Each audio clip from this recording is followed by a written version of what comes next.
we're talking about pro wrestling, I like to talk about a lot of different aspects of it, whether it be video games or merchandise or what have you. And this is a topic I've been trying to talk about for a while, and I wanted to get into and really dive deep into it. That's the overlap between professional wrestling and comic books. Now, on the surface, you think these are two separate things. You would think, well, comic books are here, the X-Men, Superman, what have you, and wrestling is something different. It's in-ring, it's real life, it's not animated. But what people also have to realize is there is an overlap. There's an overlap of larger-than-life characters, over-the-top outfits, storylines, angles, heroes, villains, and so on and so forth. So it's the basic essence of drama. One is animated, one is real, but both are very charismatic and a little over-the-top, and certainly something you don't see in everyday life. Now, when talking about this topic, there are three generalized areas we got to talk about.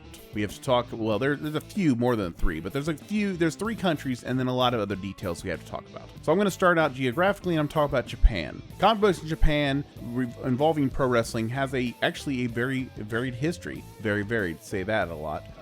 Going back to the 1980s with Pro Wrestling Superstars Retsuden, which is a series of biographical manga published during the 1980s. Now these would include elements that were added for drama, but were basically biographies of wrestlers anywhere from Bruiser Brody to Dory and Terry Funk to Antonio Inoki, of course, and so on and so forth. Then there's the overlap between professional wrestling and comic books that come in Japan that's different from Mexico and the United States. And I'll explain the differences as this episode continues. One of them is the story of Jushin Thunder Liger. Jushin Liger was a manga series written and drawn by Go Nagai and was released alongside an anime originally published by Kodansha. I don't know Japanese, so just go with me here. This was published from March of 1989 to January 1st, 1990. This anime inspired the idea to create a real-life wrestler based on this character. So that's why the wrestler that comes in, they give him the name Jushin Thunder Liger. So you have a comic book character, and maybe there's a subtle differences between manga and comic books and whatever. I'm not that into anime, manga, and all that stuff. So I will fully admit that I'm not the most educated. So if I say manga and I conflate it with comic books and your nerd vessel pops or something like that, I apologize, but this is just go with me here. So yeah, so you have a character, Jushin Thunder Liger, who became one of the most well-decorated and well-known and well-recognizable and best junior heavyweights in the entire world. The character was originally based on a manga. So that's the idea of a comic book reaching real life, and that character, that Jushin Thunder Liger character, actually traveling the world and becoming even bigger than the inspiration for it. Then, of course, in Japan, you can't talk about the combination of manga, anime, and pro wrestling without talking about Tiger Mask. Tiger Mask, of course, also started as a manga published by Kodansha that lasted from 1968 to 1971. So this is even before Jushin Liger, the predecessor to a Jushin Liger type character. New Japan saw the popularity of the character and employed Satoru Sayama to play the character. And so this character was Sayama. Everyone remembers this Sayama, the original Tiger Mask, and Dynamite Kid matches in Japan. I mean, they're just legendary. If you never chance, there's one from there's a really famous one from 1982, and the actual date evades me right now. But go check that out. There's one from 1982. It's a very famous one. You can find it on YouTube. It's amazing. But they were doing stuff in 1982 no one else was doing, and it showed you a lot about how good both of them were. Now, this Tiger Mask character would continue, and it would later be held by Mitsuharu Misawa, Koji Kanemoto, and the current version is by Yoshihiro Yamazaki. Then you have the overlap that sort of goes backwards. When I talked about this anime character, this manga character that became a real-life wrestler, now you have a situation where in 2016, Tiger Mask W came out, which was an anime based on the wrestling character. So they decided to have a wrestler to promote the anime. You following me?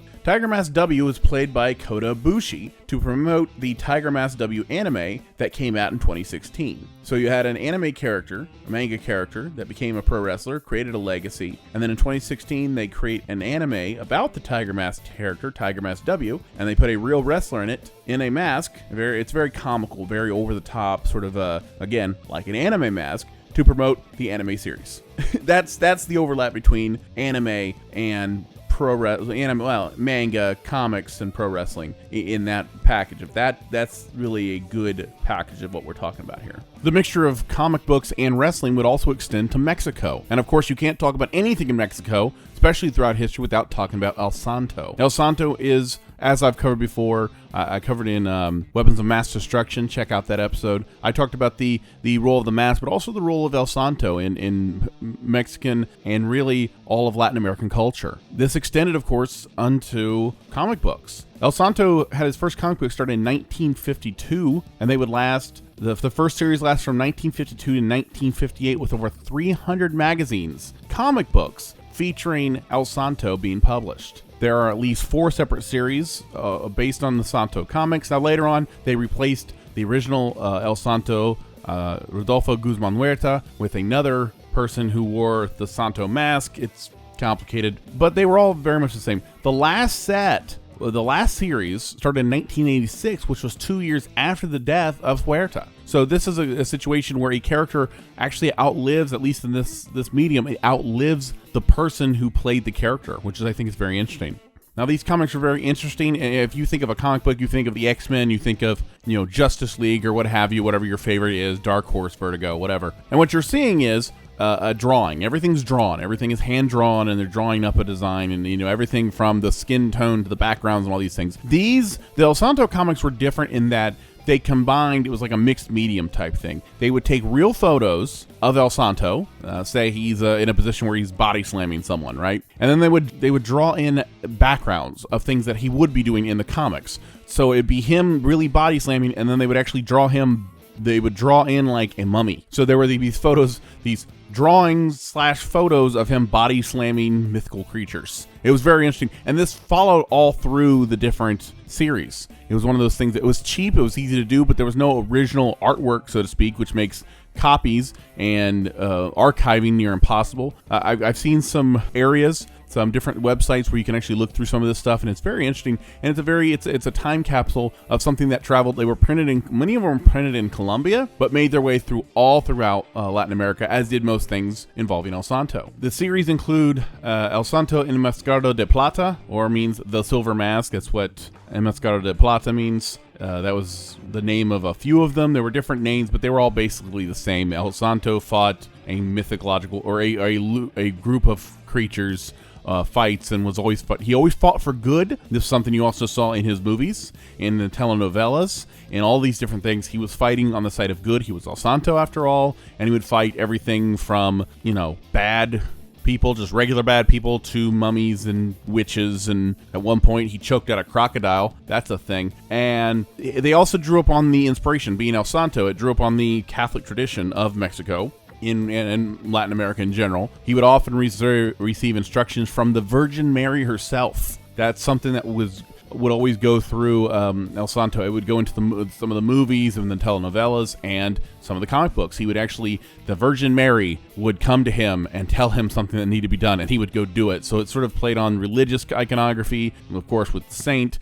It played on wrestling, it played on the supernatural, and it was one of those weird combination, mixed medium type thing, but it was insanely popular, as was most things with El Santo, which I think was really interesting. This would extend beyond El Santo, of course. This would involve Blue Demon, who was was El Santo's partner in a lot of his movies.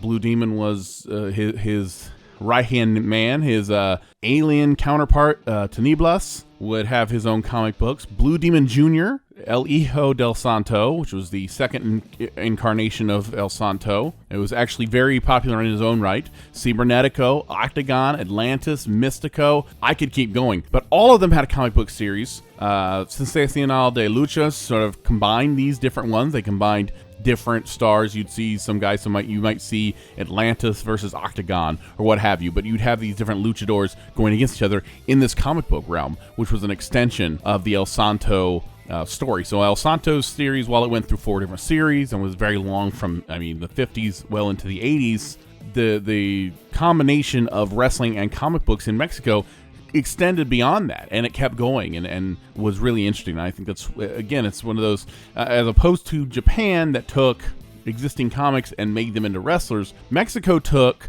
wrestlers and turned them into comics. So it's sort of that weird, again, if you look at wrestling in a cultural sense, it's one of those weird juxtapositions. It's one of those things like how each country treats different mediums and how a wrestler transfers into a comic world and how sometimes a comic character translates into the wrestling world. And that's sort of the difference between Japan and Mexico. I've always found that very interesting. And I wanted to share that part of this because I thought it was really interesting. Some of these, I have some websites that I'm going to put up on the page. If you follow us on Facebook, please do that. I'm going to show you some of the websites and some people that have researched this way more than I have. I've drawn from a lot of this research, guys like Comic Vine and people who really like cult movies and cult comics, and I've looked into them, and I've drawn research because this is not something I'm necessarily well versed in, and I like researching, I like finding this stuff out. So I'm going to share some of those with you and maybe drive a little traffic their way. That's what I was always, the role of Mexico and the role of comic books in Lucha Libre, I thought was very interesting. I wanted to share that part. Now let's talk about comics and wrestling in North America, specifically the United States. Now this one actually goes back to 1962, was the first example I can find of a combination between comics and professional wrestling in which Antonio Rocca defeated Superman. Yes, you heard me right. Antonio Rocca himself in real life was an extremely popular wrestler from the 1950s well into the 1960s, known for his very acrobatic style. While there were a lot of ground and pound amateur wrestler types, the Gene Kiniskis, the Bill Watts, the Vern Gagnes, Antonio Rocca was something completely different and revolutionary for his time. Now in the comics, he leads Vince McMahon's Capital Wrestling and holds a charity show to raise money, taking on all comers just like in the days of old. The first day, he challenges a mild-mannered Clark Kent, who, being a mild-mannered news reporter and not being a super-powered alien of any sort, he loses handily. The next day, Antonio Rocca, for whatever reason, is wrestling an octopus inside of a water tank that's set in the ring. I did an whole episode on wrestling bears. I think I missed this part, but I digress, because to remind you, this is still a comic book. So finally on the third day, second day, whatever, at some point, he ends up facing Superman. Now in this point, which is on the cover, which I will show you if you're watching the video portion, the cover shows Antonio Rocca is throwing Superman out of the ring, which shocked everyone. Now the story, as it is a comic book, gets really complicated. Basically, there's this villain called Mr. Mxyzptlk. I didn't make it, I didn't write it, just go with it. And he gives Antonio Rocca super strength, which allows him to defeat Superman, who also has super strength, but again, go with me, because Mr. Mxyzptlk wants to humiliate Superman, which I guess is what comic book villains did back then. Like, sometimes they wanted to destroy all the cities and kill everybody and all these things, and then sometimes they just wanted Superman to feel inadequate. All right, and then, because it's a comic book, there's a convoluted plan in which Antonio Rocca and Superman get together, make an agreement, impersonate each other, work a match because they want to draw out an unrelated villain to lead them to a place in which there is loot behind a giant boulder. This is the kind of storyline that gives Vince Russo a headache. Okay. Anyway, this weird story notwithstanding, it was interesting to see a professional wrestler like Antonio Rocca in the ring with Superman and being in that,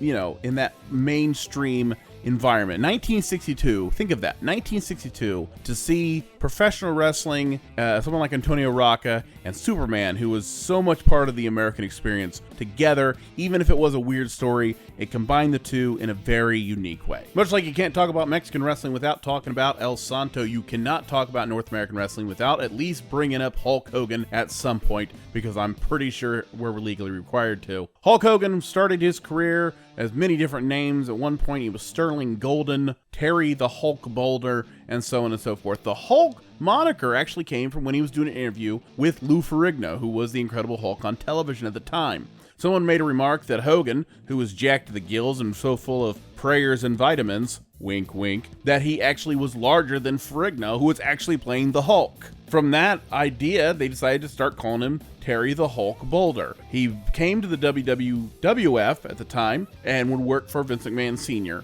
as Hulk Hogan because, well, Vince McMahon Sr. saw the idea of the ethnic champion, the Italian San Martino, the Hispanic Pedro Morales, the Polish Ivan Putski, so on and so forth. Hogan was going to be their Irish champion because the Irish had been left out of wrestling for too long or something. I don't know. Anyway, you know the story. He leaves to do Rocky 3. Vince McMahon Jr. doesn't like it. fires him. Now, by this point, he's already Hulk Hogan. He goes to the AWA. Then, of course, Vern Gagne does what Vern Gagne did, and he ends up back in the WWF again as Hulk Hogan. Now, in 1984, he comes in, he wins the title from the Evil Iron Sheik, and he is announced as Hulk Hogan. Now, at first, they started calling him the Incredible Hulk Hogan. Now, that's important. The word incredible is very important here. Of course, the Incredible Hulk is a mainstay of Marvel Comics, dating back decades and decades, to the point now he's even in the movies, played by Mark Ruffalo. Please don't ever change. I love Mark Ruffalo in that role,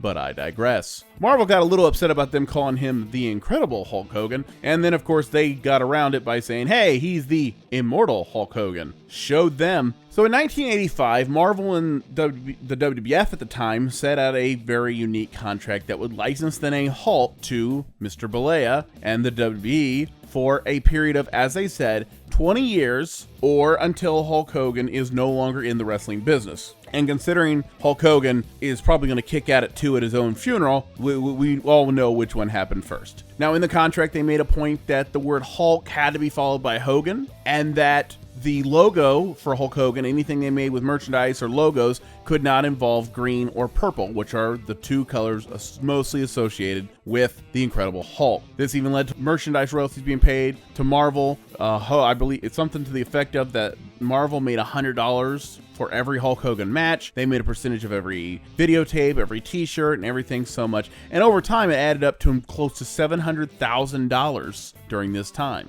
And then, talking about comic books, talking about Marvel and Hulk Hogan, on March 10, 1990, Marvel Comics presents number 45, Hulk, the Incredible Hulk, the original, the one, the only, the giant green one, faced Hulk Hogan in a wrestling match. Yeah, the story goes apparently that Hulk Hogan was at a wrestling match, as he was back in the day, talking about how great he was and he was the original Hulk and he's this and the other. Apparently, the Incredible Hulk was there in full green attire, a giant green guy sitting in the crowd because, you know, and he got angry, and you wouldn't like him when he's angry. So he gets in the ring and he challenged Mr. Do-Rag himself, and then proceeded to, because this wasn't the WCW locker room, the Incredible Hulk kicked Hulk Hogan's ass, which include the Incredible Hulk throwing Hulk Hogan through the roof of the building. I'm not joking. Check it out for yourself. That's the combination. So there's a fight in 1990 between the Incredible Hulk and Hulk Hogan in a Marvel comic.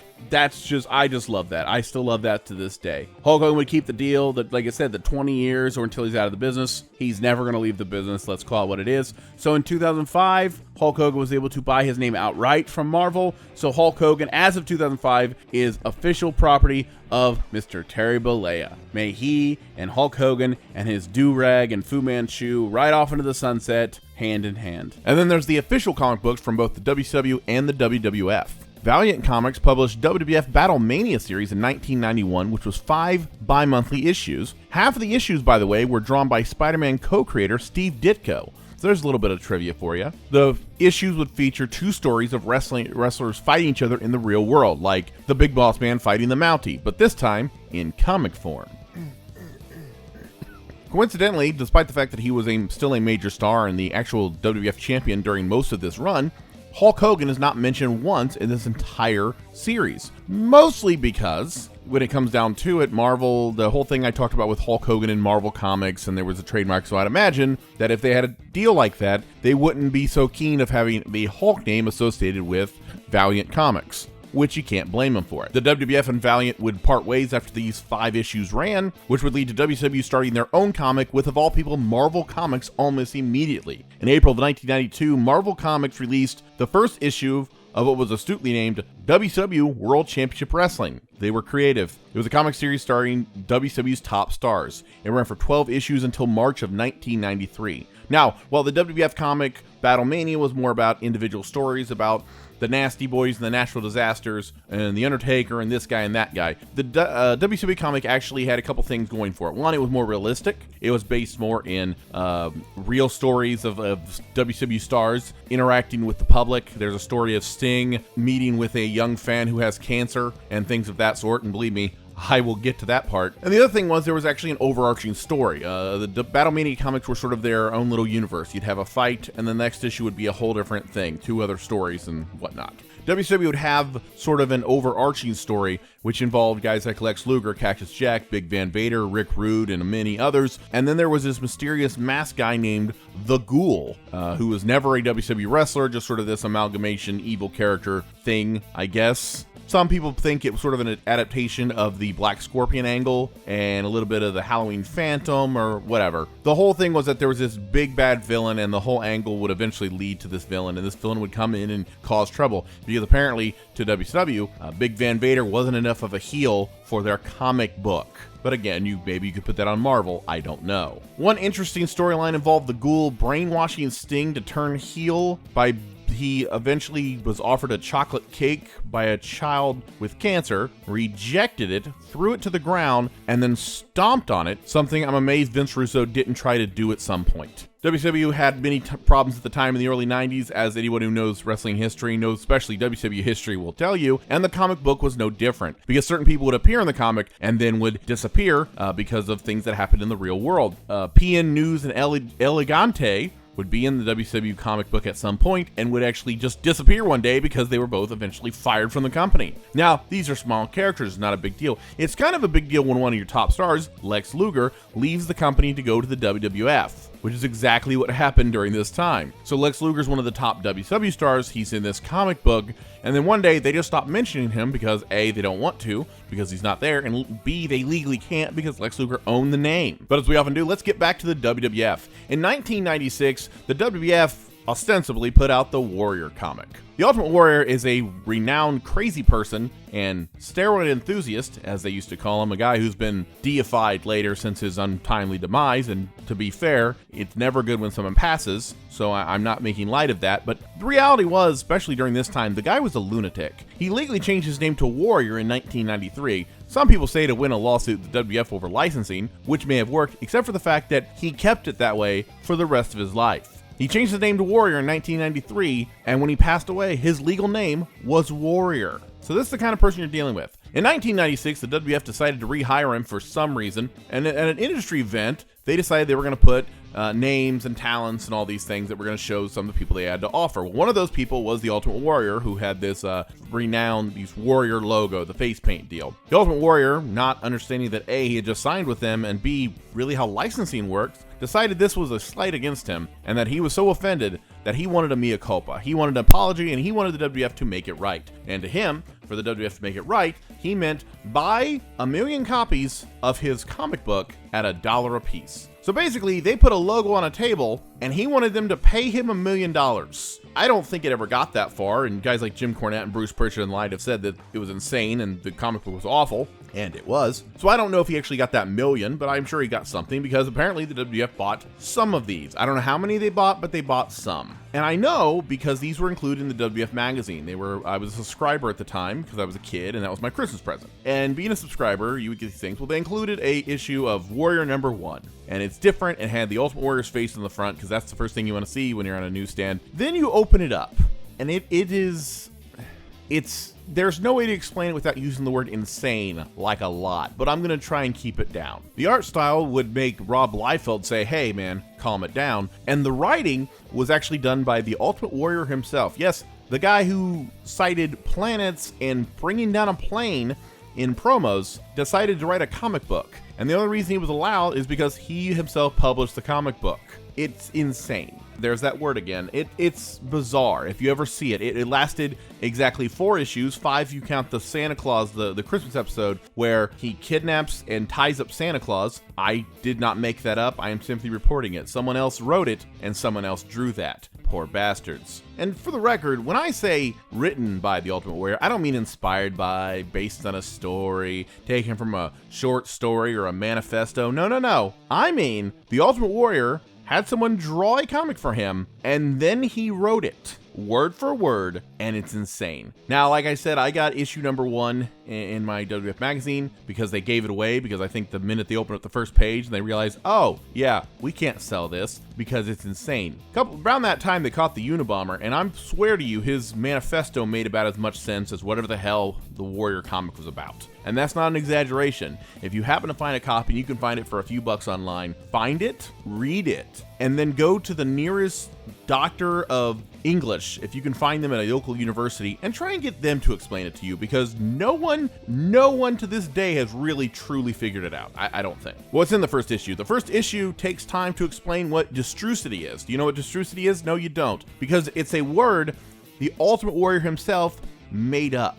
And it's the kind of word that the spell check on my phone, when I typed it in for the notes for this episode, the spell check didn't even try to correct it, because even it knew this isn't even close to a real word. Like I said, the thing itself went 5 issues if you count the Christmas thing, which I do, and then it disappeared out of nowhere, because I think at that point the person drawing it realized, holy crap, I'm making a warrior comic, and then either just quit the industry or hung himself. I don't know which one came first, I'm just saying. Oddly enough, this actual comic, this insane comic, like I said, if you ever find an issue, read it, it's insane. But this comic actually outlasted the Warriors' third and final run in the WWF, which is not saying much, but that says more about the Warriors' last run than it does anything else. The same year as Warrior Comic, the WWF itself decided to start their own comic book, or at least try, with Crozor. Crozor, in addition to being some kind of medication that's advertised during daytime television, was also the name of their attempt at a wrestling-themed comic book that also involved aliens and other dimensions. It's weird. Crozor were the brainchild of Neville M. Meyer and Wayne J. Meyer, 2 men with such impeccable comic book credits that it's impossible to actually Google search them.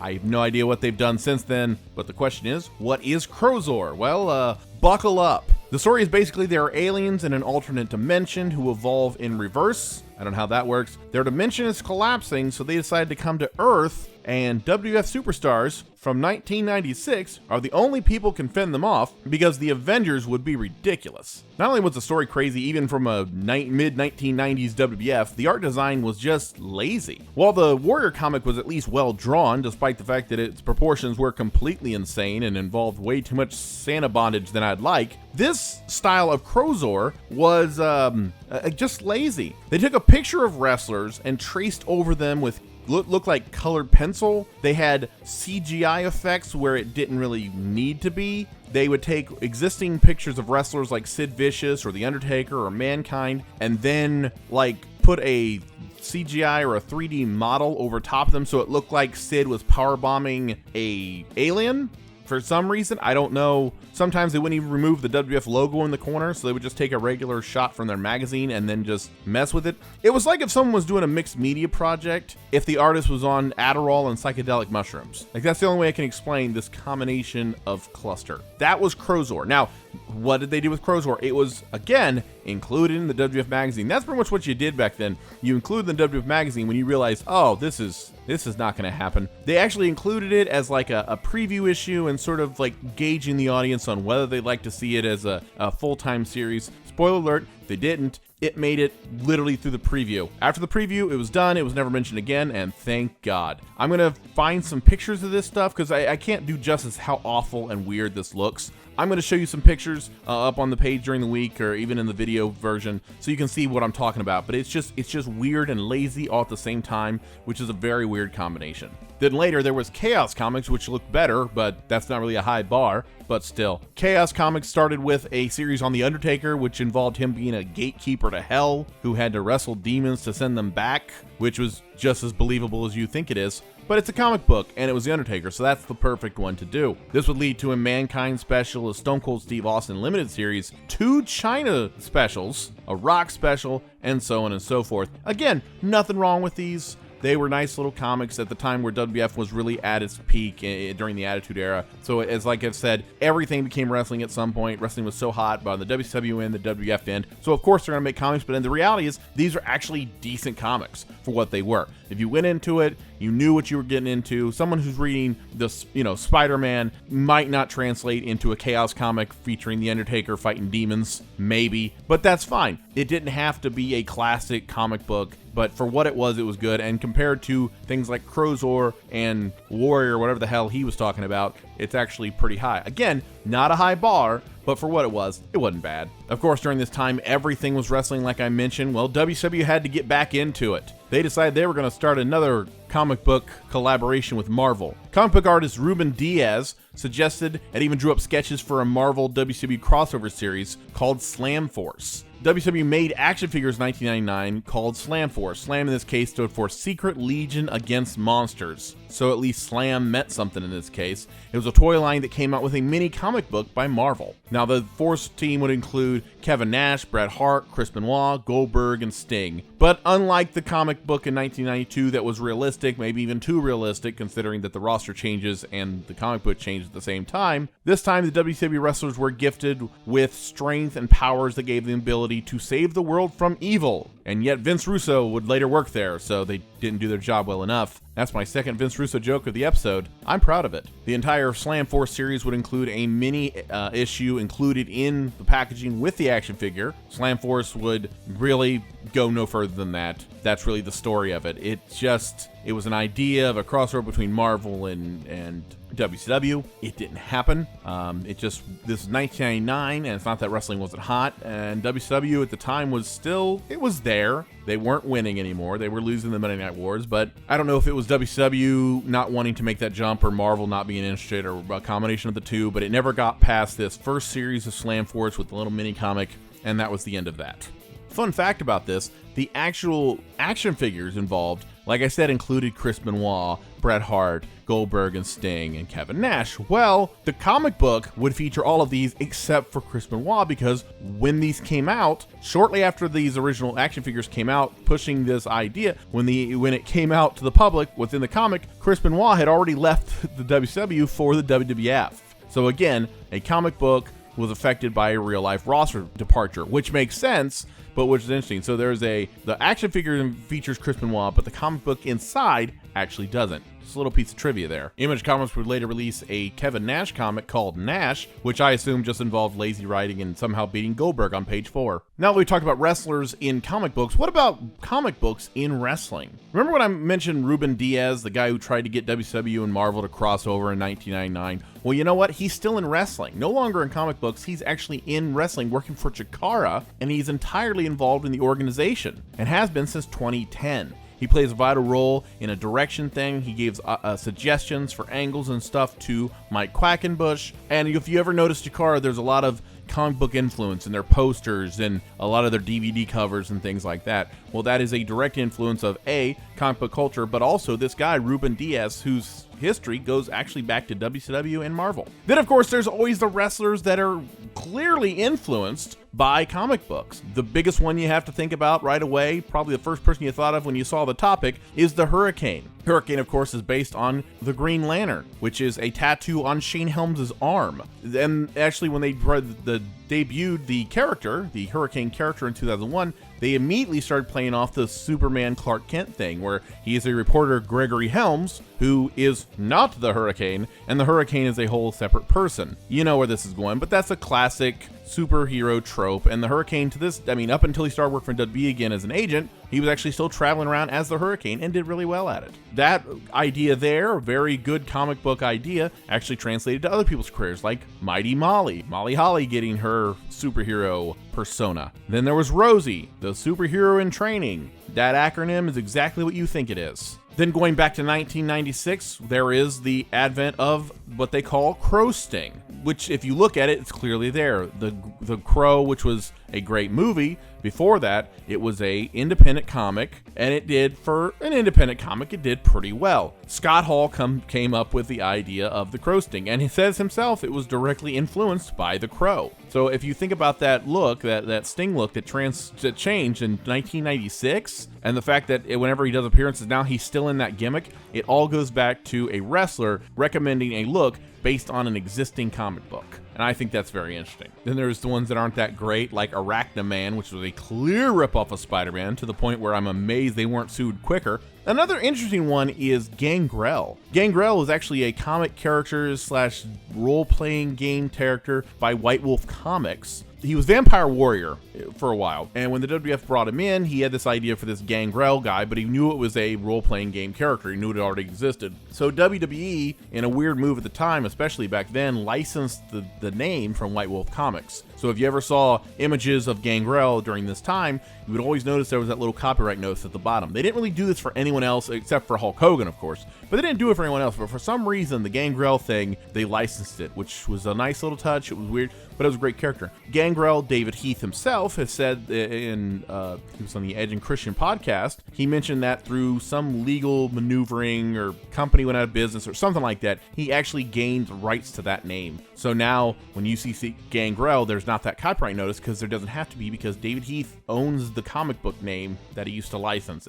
The law is weird. And then of course there's also wrestlers who are influenced by comics, and then there's wrestlers who actually go into comics in a way, one way or the other. There's a guy who used to work for PWG named Scott Lost. That was one of the original founders of PWG back when they were still in Reseda, in that little thing where if you weren't careful, you were going to kick the ceiling panels out. And he actually retired, I believe, in 2008 from professional wrestling to become a comic book artist. And from what I hear, has done pretty good for himself. CM Punk, It's Clobberin' Time, that is clearly a comic book inspiration, and admitted so. Raven wrote an issue of Spider-Man Tangled Web for Marvel Comics, which features a partial rewrite of Spider-Man's history and focused on Crusher Hogan, who's the first guy to test Spider-Man's abilities in the ring, so on and so forth. And CM Punk himself is also written stuff for Marvel Comics. So again, you're taking a wrestler who loves comics and ends up working in comics, so to speak, and I think that's very interesting. This topic, I've been meaning to do this topic for weeks. I really have. It's been fun. I came up with the idea, I was like, oh, there's a lot of overlap. That's what a lot of these are. I find these overlaps, and I'm like, wait a minute. Oh yeah, there is a lot of that. And I've researched a lot of this. I did a lot of research. This episode was not done I'm going to break the illusion here. This episode was not done in an afternoon, in one night, or one day recording. This was something I've done over time. I've compiled information. I've recorded different sections. And so, because I wanted to get it right. I wanted to get this information right. I don't claim to be a comic book guy. Like I said, I'm a guy who had a handful of comic books growing up. I had a Ghost Rider, I had a Green Lantern, a Superman. I have a couple Image comics, Bloodstrike, Youngblood, things like that. But I can't say I'm the most hardcore comic book fan there is. I like to know things roughly, but I can't tell you what issue this happened to Spider-Man or that, or Batman, I'm not that into it, and I'll admit that. But I love wrestling, so my thing is, if I'm going to research something on wrestling and do a podcast, I want to have that information, I want to get it out there, and want it to be right. So like I said, during this week, I'm going to supply you with other stuff, websites of people who know way more about this than I do. I'm going to show you images in the video version. I'm going to show you all these things that, like this combination of wrestling and comic books that I've just found fascinating. And it's one of those topics where I knew it existed, but I didn't really know how much existed. And that's what I like. When I do research, I like to find out more and see what's all out there and really learn things. I like to not only inform you, but I like to learn myself. With that in mind, if you are listening to us on Podbean or Stitcher or iTunes or Apple Podcasts or whatever you're listening to us on, thank you for listening. Subscribe, follow us, like it. Facebook.com/Exploder. We're on Twitter. We are everywhere. So check us out. Like us on Facebook. There's gonna be a video version of this. If you're watching that, I hope you like the visuals we brought to you. All of it. Thank you for listening. If you have any other ideas for topics, send them to me directly. Put it at the bottom of the page, below the video, what have you. And until next time, my name is Dan. This is Exploder. Have a good one.